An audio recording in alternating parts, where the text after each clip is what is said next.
नमस्कार। नवग्रह की श्रृंखला जो हमारी चल रही है उसके अंदर आज हम नौवें ग्रह, अंतिम ग्रह जो है नवग्रह के अंदर, उसके विषय में आपको जानकारी देना चाहता हूँ। मैंने आपको पूर्व में बताया था कि राहु राक्षस जाके बैठ गया और वो अमृतपान कर रहा था और उसका गला काट दिया विष्णु ने अपने चक्र के द्वारा। तो जो मुंड था वो तो राहु कहलाया और जो धड़ उसका रह गया था, चूंकि दोनों में अमृत था, उसमें भी अमृत का अंश चला गया था, धड़ के अंदर भी गले से नीचे उतर गया था, तो वो भी अमर हो गया। तो वो जो धड़ है वो केतु का रूप है, उसी को हम केतु बोलते हैं, जिसके ऊपर सर नहीं है। यह एक आचारहीन व अशुभ ग्रह माना गया है, यानी कि आचारहीनता जो है वो इसी के ग्रह के प्रभाव के कारण आपको हमको प्राप्त होती है। और इसके जो भाव हैं वो तमोगुणी है और रूप इसका मलिन है। लेकिन इसकी एक विशेषता है कि शुभ होने पर आध्यात्म के क्षेत्र में आपको उच्च शिखर पर पहुंचा देता है। तो आध्यात्म क्षेत्र, जो आध्यात्म यानी कि सबसे बड़ी चीज ही अध्यात्म है, तो ये अगर आपके शुभ बैठा है और या आप इसको प्रसन्न करते हैं तो ये आपको अध्यात्म के अंदर बहुत ज़्यादा आपको आगे बढ़ाता है। इसको शास्त्रों का अधिनायक भी मानते हैं, यानी कि शास्त्रों का ज्ञाता भी है। इसीलिए अध्यात्म के अंदर आदमी व्यक्ति ज़्यादा जाता है, क्योंकि निश्चित है कि जिस व्यक्ति के अंदर ज्ञान होगा तो वो अध्यात्म की ओर ही जाएगा, दूसरी तरफ नहीं जाएगा। तो ये आपको आध्यात्म के क्षेत्र में आगे बढ़ाता है और उसका अधिनायक भी है। और बिना सोचे समझे, जैसे हम कभी कभी ऐसी स्थिति आ जाती है कि अरे यार इसको कर डालो यार, देखेंगे बचेगा बाद में क्या होगा, ऐसी स्थिति में हम सोच लग जाती है हमारी। तो ये जो स्थिति हो जाती है कि अचानक हम कोई निर्णय ले लेते हैं, जल्दबाजी होती है, हम उसका अच्छा बुरा नहीं सोचते हैं, निर्णय ले लेते हैं, तो ये भी इस ग्रह के प्रभाव से ही होता है। इसके अलावा इसमें एक सबसे बड़ी खराबी एक और है कि ये अचानक आपकी मृत्यु कारित करता है, मालूम ही नहीं पड़ती है। अच्छा खासा आदमी बैठा है और एकदम सेकंड में, आधा घंटे बाद सूचना है कि भाई वो तो जय सिया राम हो गया नहीं रहा। तो अपन सोचते हैं यार अभी तो थोड़े दिन पहले तो हमारी बात हुई और अचानक कैसे चला गया आदमी। लेकिन ये भी एक इस केतु ग्रह के प्रभाव से ही होता है कि ये कुपित होता है, आपसे किसी कारण से नाराज होता है, तो ये आपको अचानक में आपकी मृत्यु कारित करता है। तो इसलिए भी इसकी भक्ति की जाती है, इसको प्रसन्न करने का प्रयास करते हैं। और इस ग्रह के जो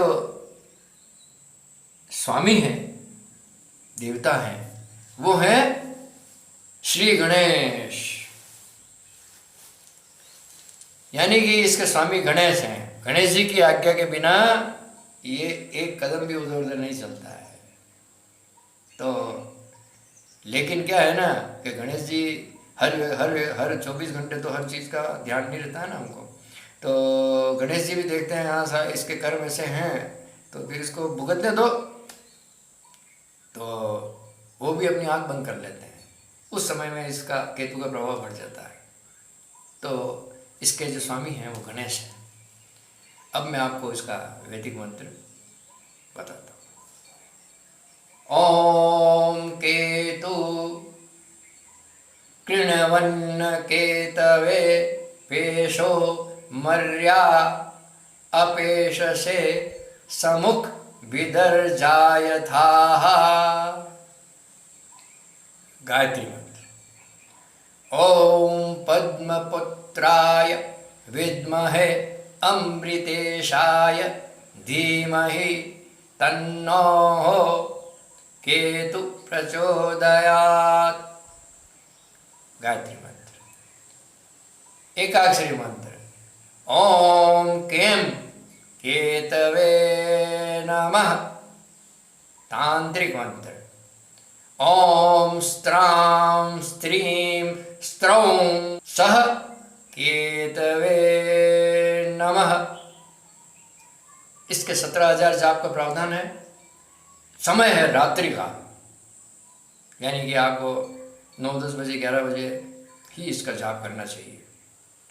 और इसका जाप आप किसी भी मंगलवार या रविवार को कर सकते हैं। ये 2 दिन इनको मिले हैं। 2 दिन के अंदर 2 दिवस में आप कभी भी इनका जाप कर सकते हैं।